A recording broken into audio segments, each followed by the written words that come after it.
also we discuss about the different paradigms that can be used to solve problems on sequential machine. Today, we'd like to discuss about the parallel algorithms and parallel machines, and then we try to find out or define the different models available on parallel machines.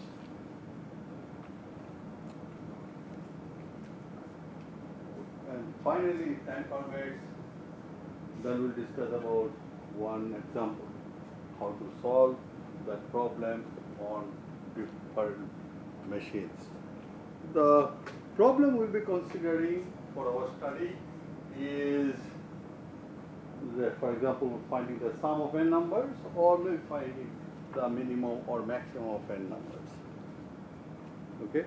Now, what happened? Actually, the demand of computing power is increasing day by day. You must agree on that.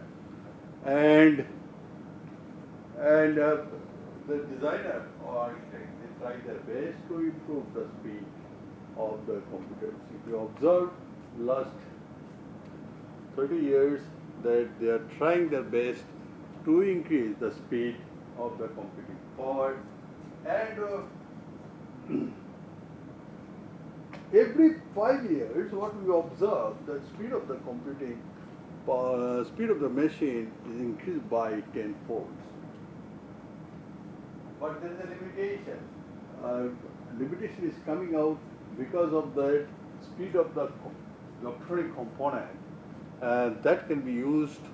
That will be used for your component, which cannot be faster than the speed of light. So you may not be able to achieve beyond certain speed. Now, what is the alternative? Because demand will be increasing day by day. For example, initially, if you remember, that our monsoon prediction model was based on 13 parameters. Okay, and in order to obtain these 13 parameters, in order to obtain the best result using the 13 parameters, and if I have to predict something, it may need around 24 hours to solve the problem and to predict. But by that time, the monsoon cloud will be crossing the desired area. So you may not be able to predict something. Now, if I have to give you the better prediction model, then what we have to do, that we have to predict the monsoon condition based on the cloud available far away from India. Say maybe while my cloud is in Japan or near area, I must be able to tell when the cloud will reach to India. In order to do that, you need own number of parameters. By increasing one parameter, that it increases that by many fold. What we want now, that we would like to increase the number of parameters for prediction, and at the same time, the speed should be, or your computing speed should be such that you must be able to predict about the monsoon rain. Okay, so this is the very difficult task. So the demand is increasing, at the same time, the cost of hardware is coming down. So one solution could be, instead of using one machine, why not several machines to solve a problem? Because the cost of the machine is decreasing, at the same time demand of computing power is increasing. So what we can think that we use the several machines to solve a single problem. So what you have to do, that the problem P, if you have, and you have n machines, say problem P, and the machines, you have n machines, then you divide this problem P into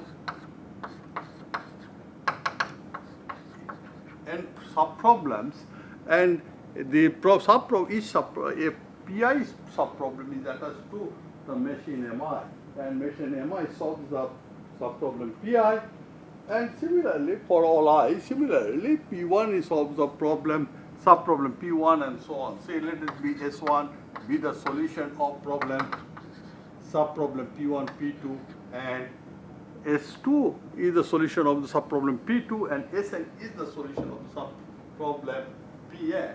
Finally, these machines are used together to combine the result to find the solution of P.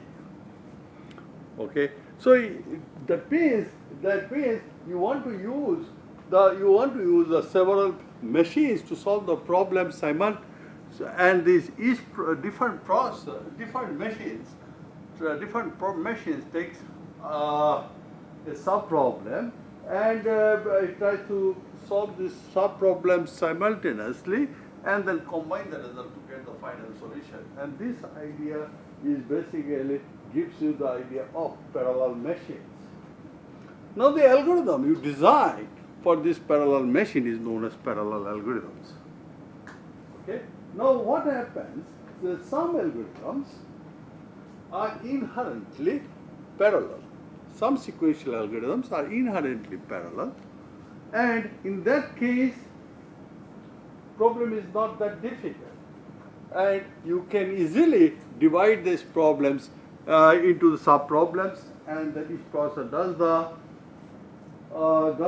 solution or finds the solution of the sub-problems and combines the result.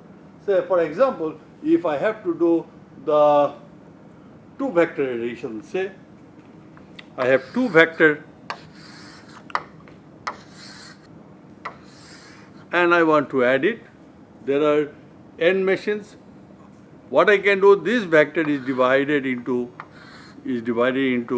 n equal parts, and say it is V1 and V2.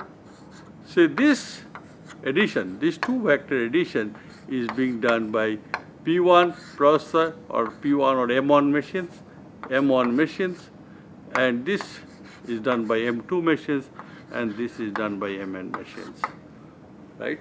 So this is inherent parallelism. So you can easily achieve a solution of these problems, but in reality it may not be that case. So, right? You may have to. So you cannot use or may not be able to use the available sequential algorithm to solve the problem on parallel machines. Okay. So in order to do that, you may have to redesign the whole algorithm, or redesign the algorithm for your parallel machines. That is the goal of or aim of this course: how to design the parallel algorithms for different problems. According to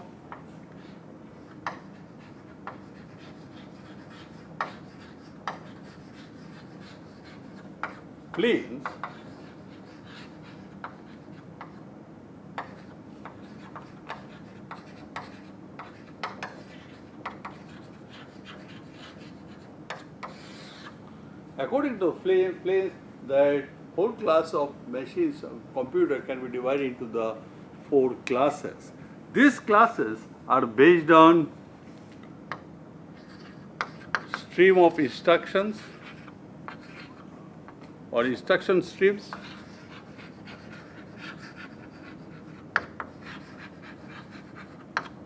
and another one is the data stream. By instruction stream, we mean the set of instructions to be performed by different machines, and similarly by data stream, the set of data to be used by different machines. So, Flynn's classification says the machines can be divided into 4 classes. One is known as single instruction stream,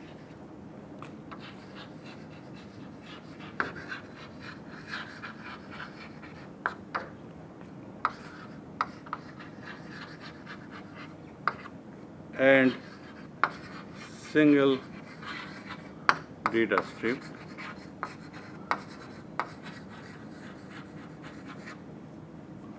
Next one is multiple instruction stream.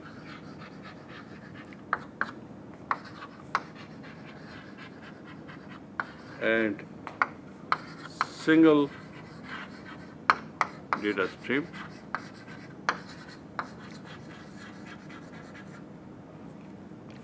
Then you have single instruction stream.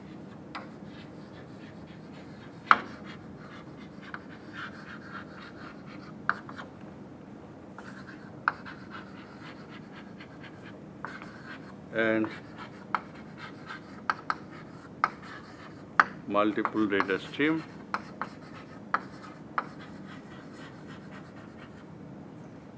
Finally, you have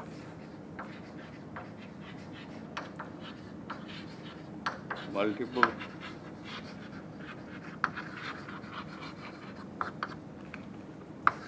instruction stream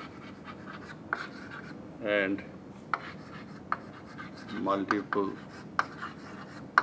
data stream. In short, we tell it is SISD, MISD, SIMD and MIMD. Okay, so Flynn classifies the whole class of computers into 4 categories. One is SISD, another one is MISD, then SIMD, and finally you have MIMD. Now let us discuss about the first SISD, which is your available sequential machine basically. And here what happens that you have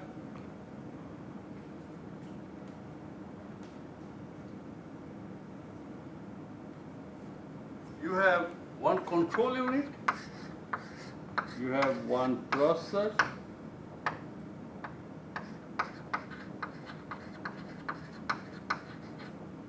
and you have memory.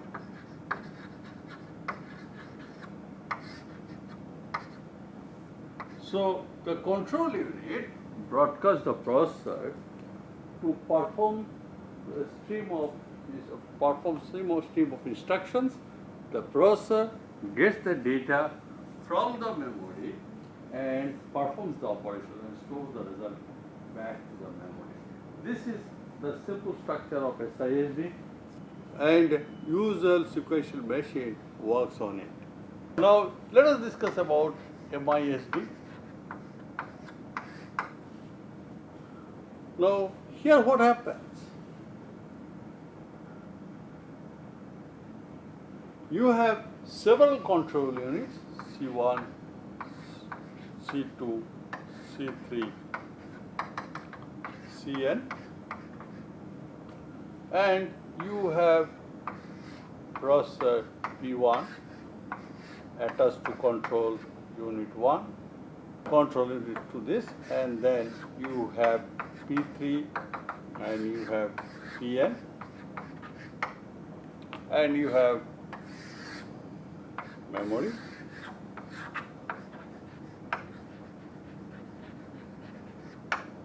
So the control unit C1 broadcast one instruction to P1, say add, this is maybe subtract, this may be add, this may be multiply, okay, and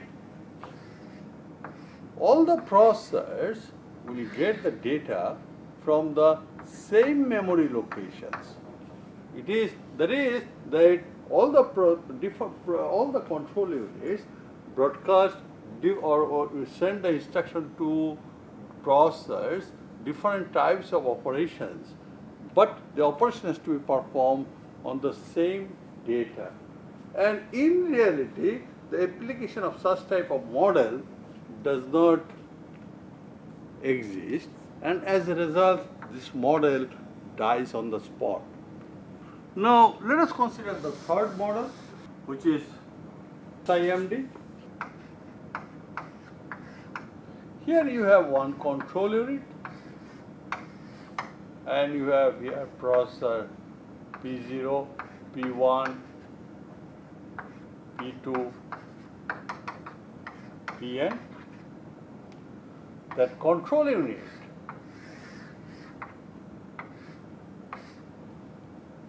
broadcast a single stream of instructions to all the processors. The processors takes the data either from the local memory or from the common memory based on the different models, based on the model of the machines, or it can get the data from any other processors and perform the operations. So here what happens, the data may be on different set, right? While P0 is getting the data say from the location X, P1 may be from the location Y, this may be on Z, this may be on A, and they performs the operations and send back the data into the common memory or into the local memory. So control unit broadcast same set of instructions on different processor. The processor gets the data either from the local memory or from the common memory, or based on the network model, it is connected with the another processor, gets the data from that processor, performs the operations and sends the data into the appropriate area. So this is your SIMD model. We'll discuss SIMD later on. And then we have the multiple instruction stream and multiple data stream. Here you have basically control unit 1, control unit 2, control unit N. You have the processor P1, processor P2, processor Pn, and these processors are either connected to interconnection network or through a common memory. Then control unit 1 sends the instruction to processor P1 to perform one set of instructions, and P1 gets the data either from the local area or from the common memory or from the neighboring processors. Similarly, control 2 broadcasts another set of instructions. They need not be the same set of instructions, and P2 performs the operations taking the data from the common memory or from the neighboring or the local memory and so on. So that is the idea on MIMD. So we'll be discussing this SIMD and MIMD in detail, and most of our algorithms, or in this course we will be considering that SIMD for our study. Here you have what you have. You have one control unit, you have n processors,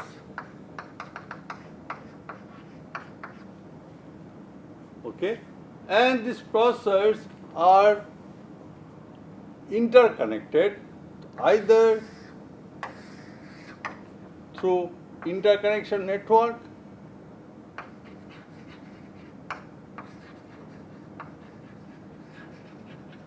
or the processors can communicate among themselves through interconnection network, or processor wants to read the data through common memory.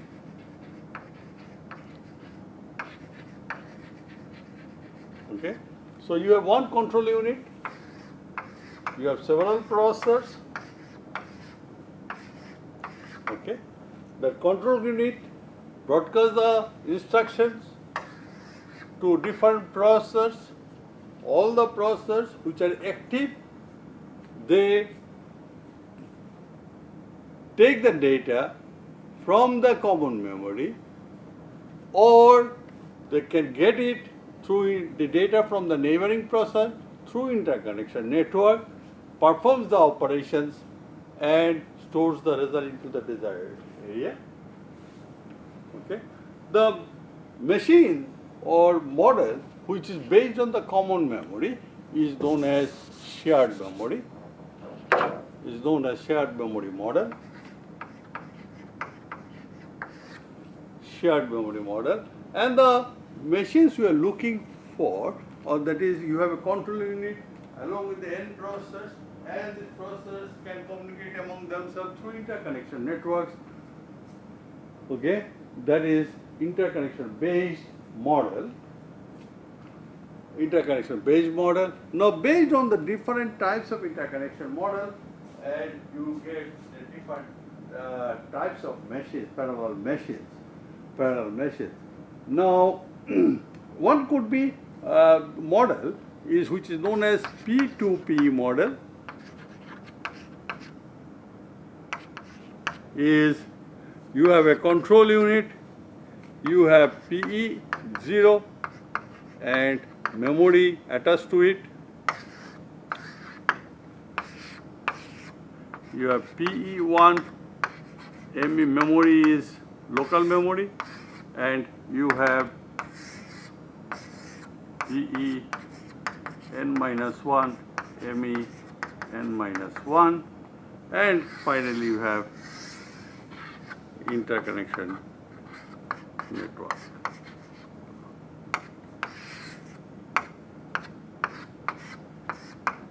Okay. So this is P2P model. That control unit sends the instruction to all the processors, all the active processors gets the data either from his own local memory, or if he wants the data, it sends that through interconnection network, gets the data of the other processors and use that for his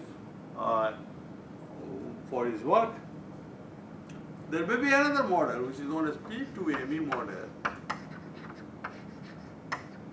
Here the idea is that you have control unit, and here you have PE0, PE1, PE n-1, and here you have interconnection network.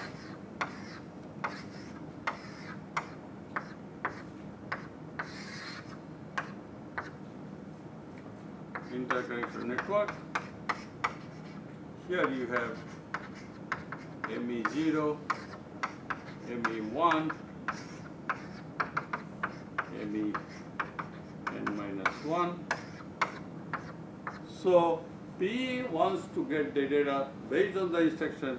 It can get the data from here through interconnection network, and at the same time, the P n-1 can get the data from this processor, and so this memory location and so on. So these are the three ways you can think. One is known as shared memory model, one is P2P model, another P2ME model.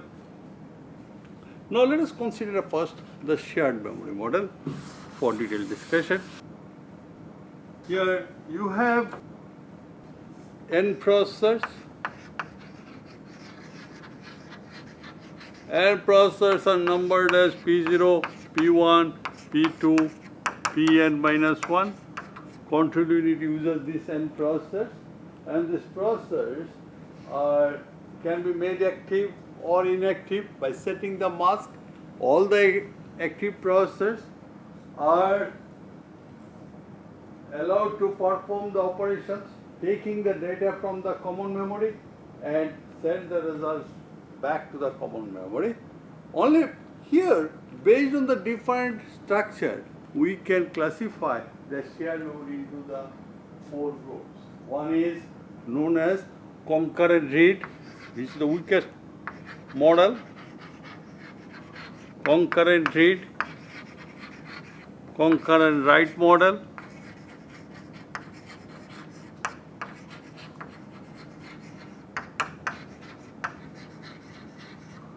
this is concurrent read, concurrent write model.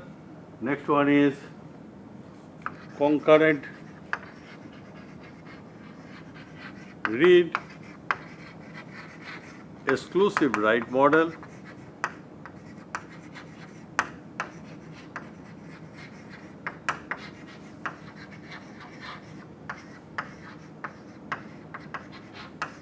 Next one is exclusive read,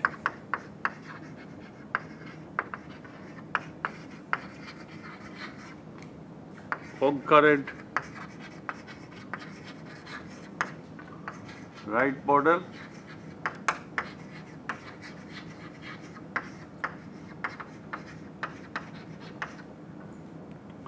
and then exclusive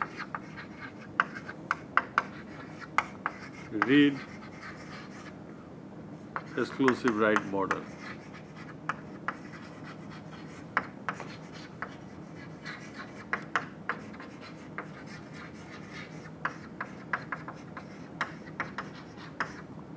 Now, what do you mean by concurrent read model? By concurrent read, we mean that different processors or two or more processors are allowed to read a particular memory location simultaneously.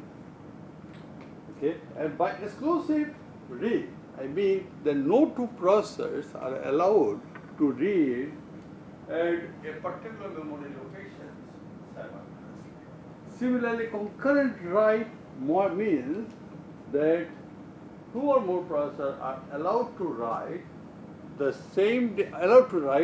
the data into the same memory locations. By exclusive write, we mean that no two processors are allowed to write simultaneously at a particular memory location at any instant of time. Okay. Now, in the concurrent write model, what happens? We are assuming that more than two processors or two or more processors are allowed to read simultaneously from the same memory locations and also allowed to write into the same memory location simultaneously at any instant of time. Now think about this concurrent read, and you observe that both in reality different processors you are allowing to write into the same memory location does not have much meaning, and it is not that easy to handle it. However, we can think about this or simulate the environment where concurrent read can be allowed. We'll discuss this part. So next model is the concurrent read and exclusive write model. That means the two or more processors are allowed to read the same memory location simultaneously. More than one processor are allowed to write on the same memory locations at any instant of time simultaneously. Now this model does not have much meaning because this is exclusive read. You are not allowing to read, which is a more simpler problem than the concurrent write. So this actually did not last for longer duration, and so we will not discuss this one. And then finally, that no two processors are allowed to read and simultaneously at the same time no two processors are allowed to write simultaneously at any instant of time. Okay, and how to handle in reality that concurrent read part? Suppose there are n processors or m processors wants to read the same memory location simultaneously. Then this can be done through broadcasting.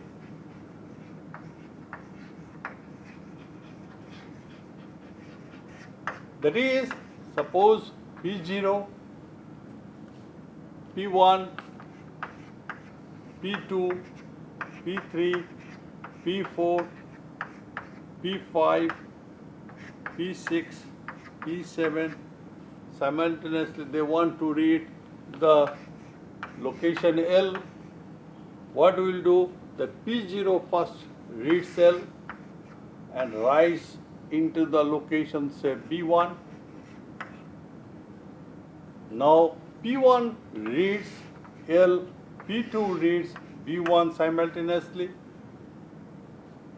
okay, and writes into the location simultaneously B2 and B3.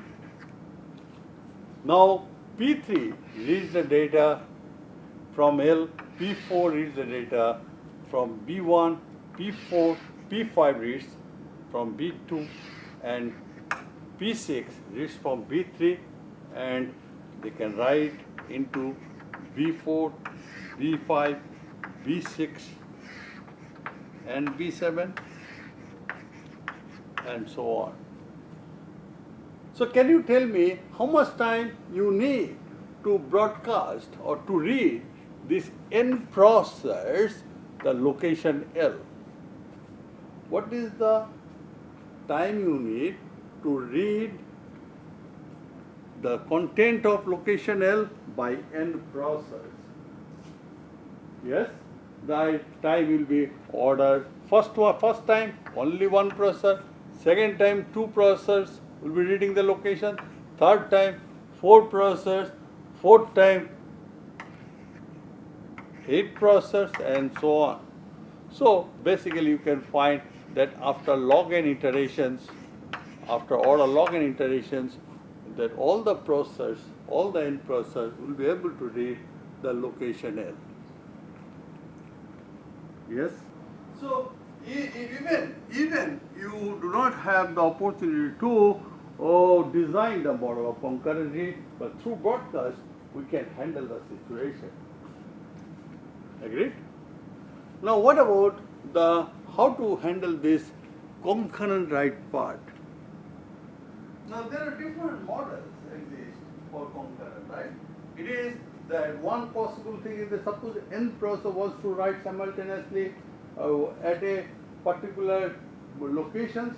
The one way could be that you put the sum of the results to be written into the location. That is, suppose P1 wants to write x1, P2 wants to write x2, and Pn wants to write xn. One possible thing is that you take the sum of xi and write into the location L. Okay. The another way could be that the smallest index or the index or the processor which is smallest index you allow, or randomly one of them will be allowed to write, and or you can define in any other way so that you can handle the problem of concurrent write.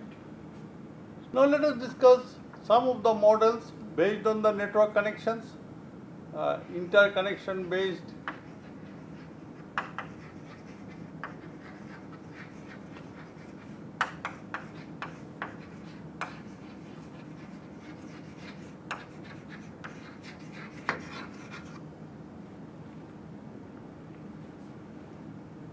The first model is known as mesh connected computers.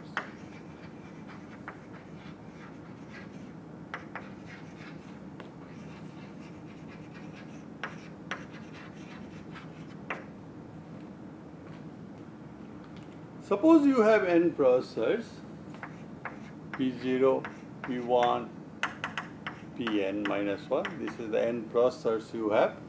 And now these processors are arranged in the form of Q dimension.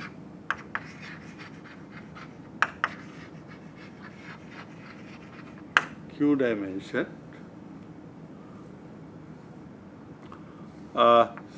Say P 1 to N1, 1 to N2, NQ. This is the PQ dimensions, where that N1 into N2 into NQ is your N, where N1 into N2 into NQ is your N, and P I1, I2, IQ is the processor at the I1th location, I1th dimension, I2th dimension, and the IQth positions. Okay. Now, this processor has at most 2 Q connections.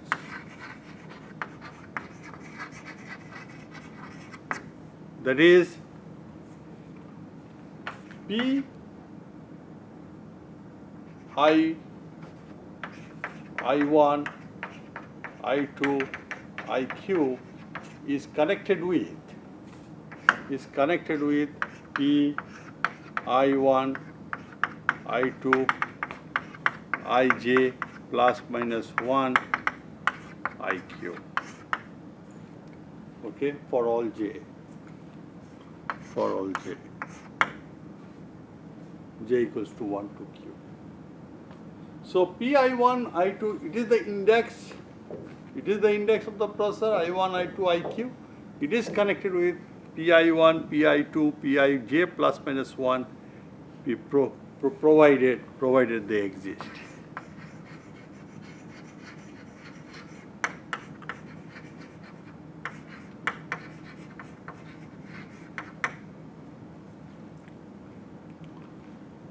Say in the case of two-dimensional, let us consider two-dimensional mesh connected computer, and also we consider that it is there are 16 processors and the processors are arranged 4 cross 4.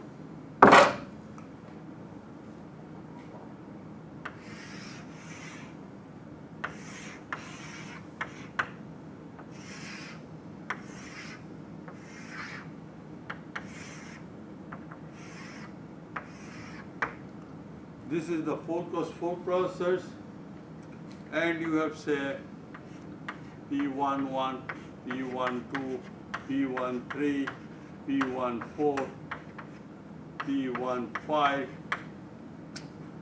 P21, P22, P23, P24,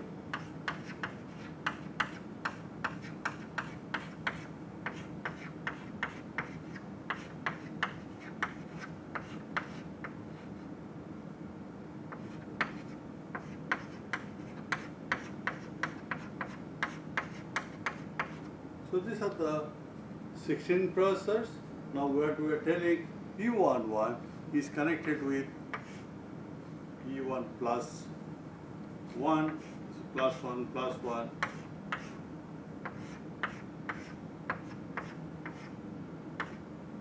And also this side.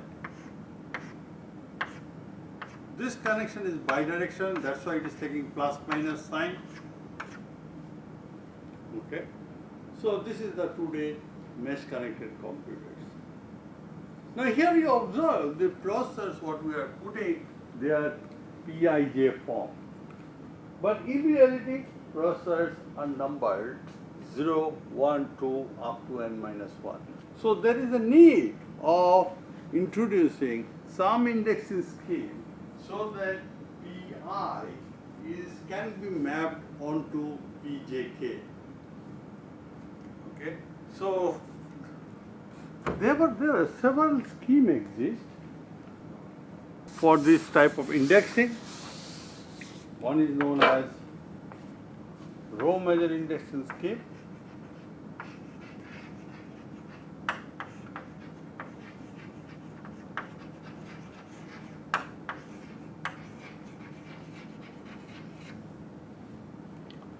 Say Pi is connected to Pjk.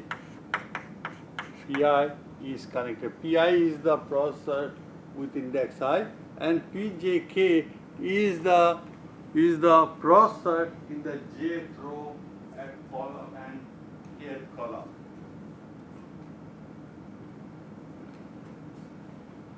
Kth column. Now, indexing scheme is, since it is a row measure indexing scheme, that number should be like that: P0, P1, P2, P3, P4, P5, P6, P7, P8, P9, P10, P11, P12, P13, P14, and P15.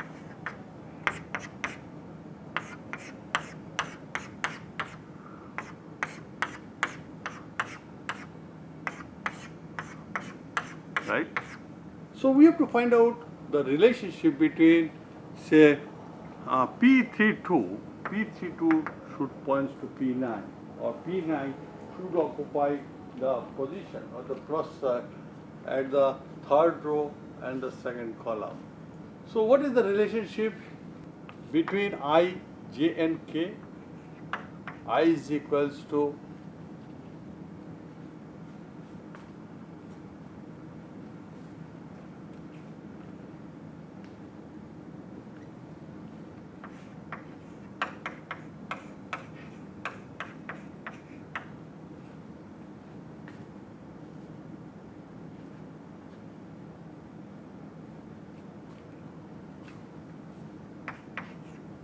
is it okay?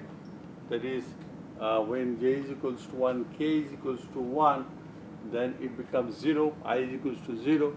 Then when j is equals to 1, k equals to 2, k equals it is 1, and when j equals to 2, k equals to 1, that is 4, and so on.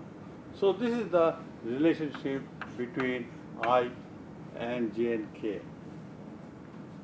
Similarly, we can have the numbering scheme as a column measure indexing scheme. There is another indexing scheme we can define, which is known as snake-like row measure indexing scheme.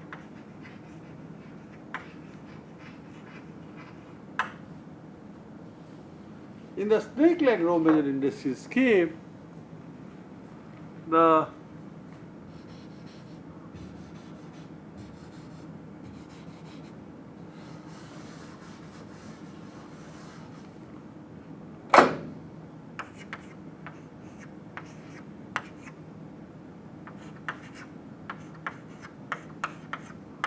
scheme looks like this.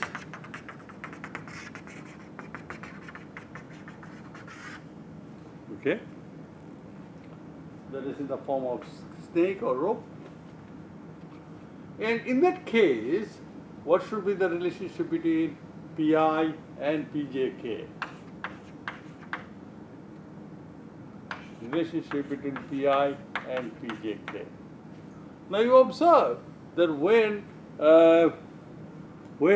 the row number is odd, it is as earlier as, that is Pi is equals to I is equals to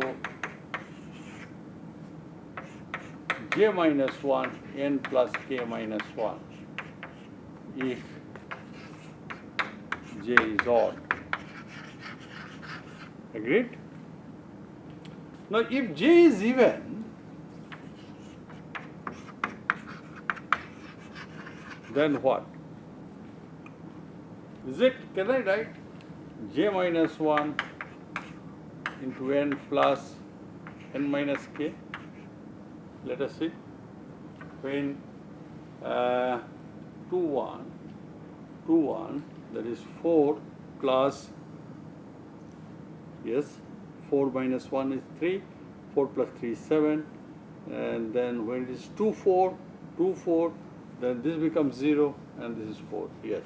When j is even, then it is j minus 1 n plus n minus k. So this is snake-like row measure indexing scheme, and similarly you can define snake-like column measure indexing scheme, where this will look like this. Indexing scheme known as shuffled row measure indexing scheme.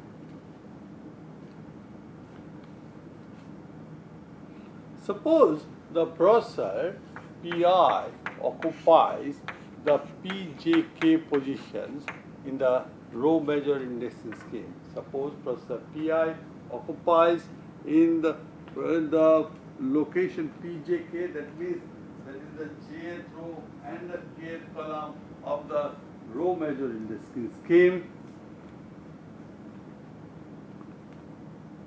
And the binary representation of I is B1, B2, B3, BQ. Then shuffled of I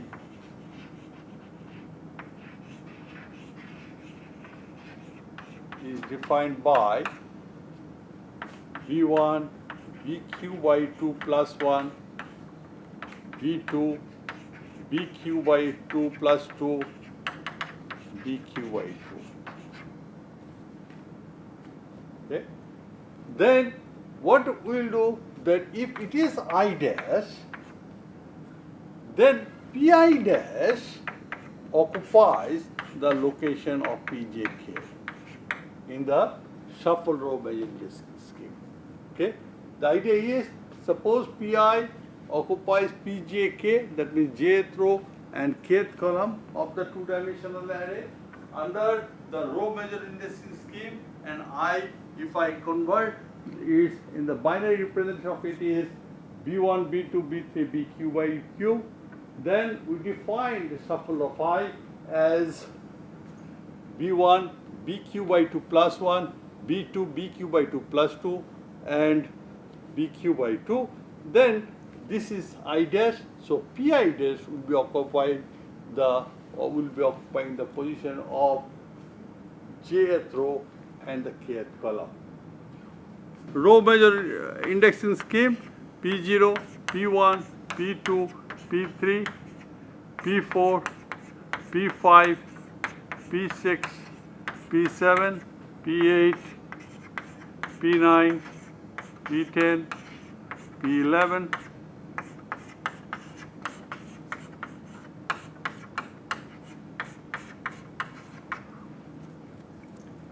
now that let's consider I 0, 0, 0, 0, and this is your I.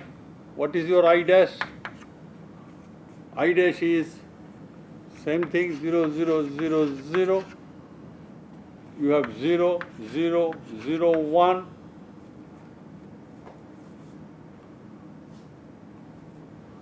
And this will come here, so it will give you 0, 0, 0, 1. Then you have 0, 0, 1, 0. This will be 0, 1, 0, 0. Then you have 0, 0, 1, 1. This will be 0, 1, 0, 1. The next one is you have 0, 1, 0, 0. This will be 0, 0, 1, 0. You have 0, 1, 0, 1, which is 0, 0, 1, 1. Then you have 0, 1, 1, 0. So it is 0, 1, 1, 0. You have 0, 1, 1, 1. Still it is 0, 1, 1, 1. Then you have 1, 0, 0, and this is 1, 0, 0. Then you have 1, 0, 0, 1. So it is 1, 0, 0, 1. Then you have 1, 0, 1, 0. This will becomes 1, 1, 0, 0. This is 1, 0, 1, 1. So it becomes 1, 1, 0, 1. Then you have 1, 1, 0, 0. This becomes 1, 0, 1, 0. Then you have 1, 0, 1, 0, 1. It is 1, 0, 1, 1. Then you have 1, 1, 1, 0. So this is 1, 1, 1, 0. And you have all ones, which is all ones.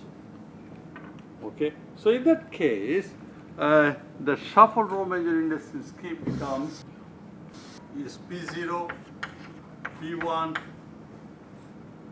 then this is 2, 2 is mapped to 4, so this becomes 4, this becomes 5, this becomes 2, this becomes 3, this becomes 6, this becomes 7, this becomes 8, this becomes 9, this is 10, this is 11, 12, 13, 14, 15.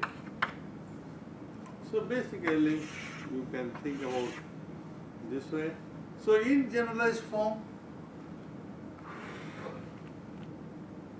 so you can define, suppose you have this side 16 processor, this side another 16, this side 16, so it is 32 cross 32. And here this 16 processor you can define like this, you can define like this, and so on. Okay. So here this is P0, P1, and here P15. Here you will have P16, P17, and here 31. and so on. You observe that for the 2D mesh connected computers, you have at most 4 connections. Now, in the boundary, things you may have 2 or 3 connections, and for example, you have P0, P1, P2, P3, P4, P5, P6, P7, P8, P9, 10, 11, 12, 13, 14, 15,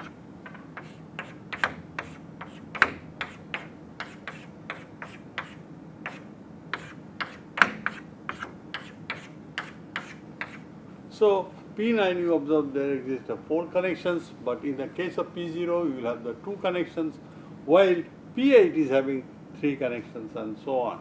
Now there is another model which is known as wraparound mesh connected computers, and here it means that P0 is connected with P12 or P13 is connected with P1 and so on. Similarly is the case with this. That means every processor will have 4 connections. Will have the 4 connections. So Lec-04 or Lec machines are of this type.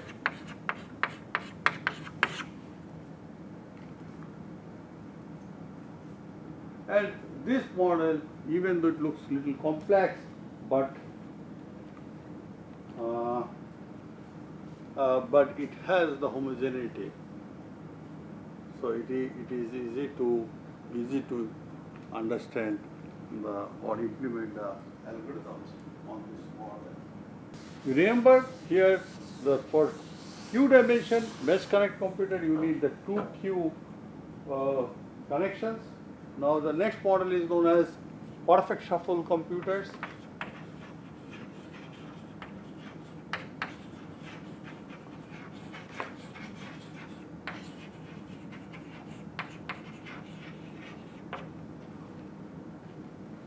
Let us assume there are n processors P1, P2, P3, Pn-1. These are the n processors, and let us assume the binary representation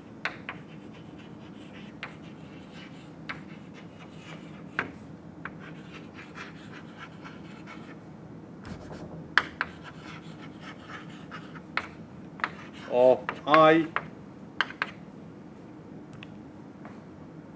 So for simplicity, let us assume that n is equals to 2 to the power q, right? If n equals to 2 to the power q, can you tell me what should be the number of bits? Yes, there will be q bits, and let us assume that iq minus 1, iq minus 2, this is I0. Okay, the binary representation of I can be expressed in the form of iq minus 1, iq minus 2, and I0. Then the Pi is connected with 3 processors provided they exist Pj, K, and Pl, where J is obtained by the operation known as exchange. So exchange of I is nothing but iq minus 1, iq minus 2, I1, I0's complement. Okay, the exchange of I, J is nothing but the exchange of I, where exchange of I is defined by iq minus 1, iq minus 2, I1, I0. Now K is known as shuffle of I, which is defined as I0, iq minus 1, iq minus 2, I1. And L is unshuffle of I, which is defined as iq minus 2, IQ minus 1, I0, IQ minus 1. Okay, so basically every processor is connected with at most 3 processors. You remember in the case of two-dimensional mesh, every processor is connected with at most 4 processors. Here, that means you need the less number of processors, less number of connections between for any processors. Okay. Now, in order to illustrate this example, illustrate it, let us consider n equals to 8. N equals to 8, and let us see how it looks like. So you have P0, say processor index, index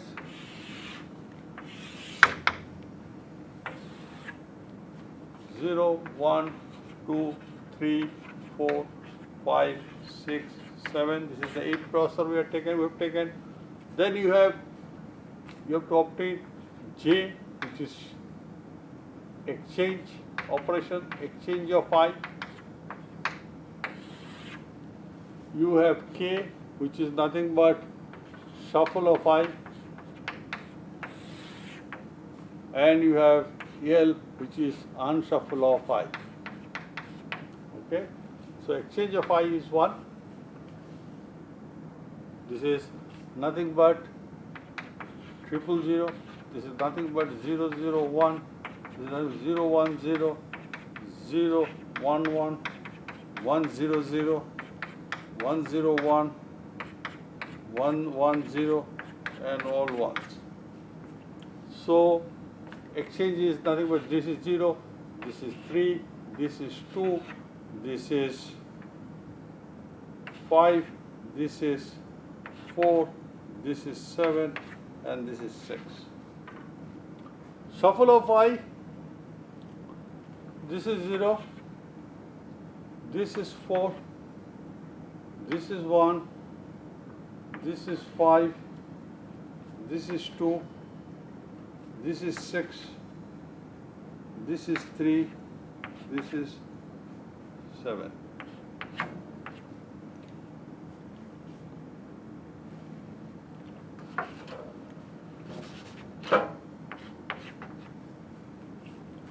Unshuffle,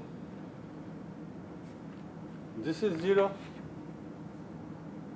this is 2, this is 4, this is 6, this is 1, this is 3, this is 5, this is 7. So I is connected with exchange, shuffle and unshuffle. Now if I have to draw it, then let us draw it P0, P1, P2, P3, P4, P5, P6, P7. Now P0 is connected with P1 and P0. P1 is connected with P0 and P4.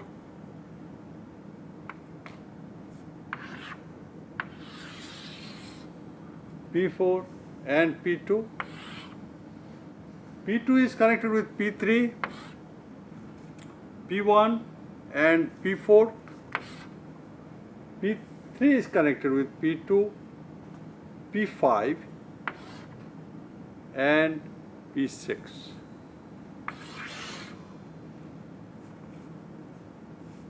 P4 is connected with P5, P2, P1. P5 is connected with P4, P6, P6 and P3. P6 is connected with P7, P3 and P5. P7 is connected with P6, P7 and 7. So this is the structure of perfect shuffle computers.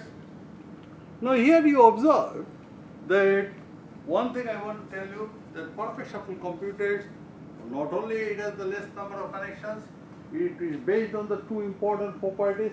One property is that if D is available, data D is available in Pi, and after Q shuffles, when n is equal to 2 to the power Q, when n is equal to 2 to the power Q, after Q shuffles, n is the number of processors. If after Q shuffles, the data will come back to its original positions. So property 1 is that if there are 2 to the power Q processor and Q processor, then after Q shuffles, the data of each processor will come back to its original positions. This is because there is a Q bits shuffled Q times, so it goes back to the original one. The second property is that suppose data X is in Pi and Y is in Pj. Data X is in Pi and data Y is in Pj, and the binary representation of I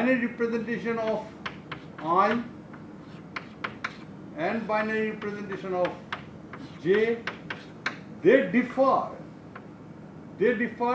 only in n minus kth bit or q minus kth bit, right? The binary representation of I and binary representation of J, they differ only in the q minus kth bit. Then after k shuffles, the data will come back to the adjacent locations, because that say you have I q minus 1, I q minus 2, and here you get x, not x, say I, and then here you have I0, and this is same, here it is I's complement, and here I0. After the shuffle, this will come here and this will come here. So they will be adjacent location. They will be in adjacent location. Okay. So this perfect shuffle computers, most of the algorithms on perfect shuffle computers are dependent on these two properties. One property is that if that data X is in Pi and Y is in Pj, and the binary representation of I and binary representation of J differs on n minus k only in one bit, n minus or q minus kth bit. Then after k shuffles, the data will come back to the adjacent location. And another one is that if you have 2 to the power k of q process, then after q shuffles or q unshuffles, data will come back to the original positions. Okay. Now, in the next class, what we like to consider the model, we like to consider first one is that butterfly model, second one is hypercube, and third one is on cube connected cycle, and the next one is the tree model, and then one-dimensional pyramid and two-dimensional pyramid model. So the models yet to be considered are models of SIMD machines.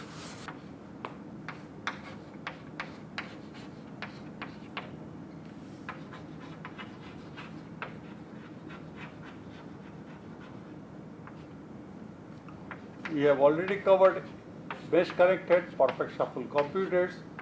We will be doing the butterfly,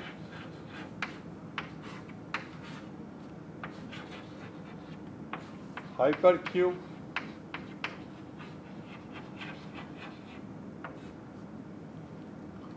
and then cube connected cycle,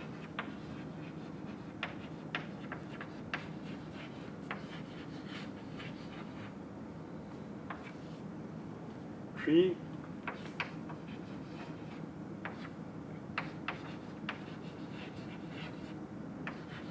linear array, one-dimensional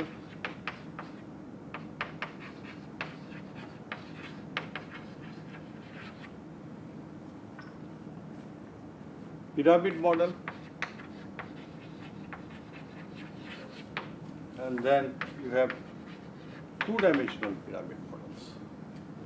So these are the models, well-known models which we like to consider. We have already discussed about the mesh connected and perfect shuffle, and these models we will be discussing tomorrow. Thank you.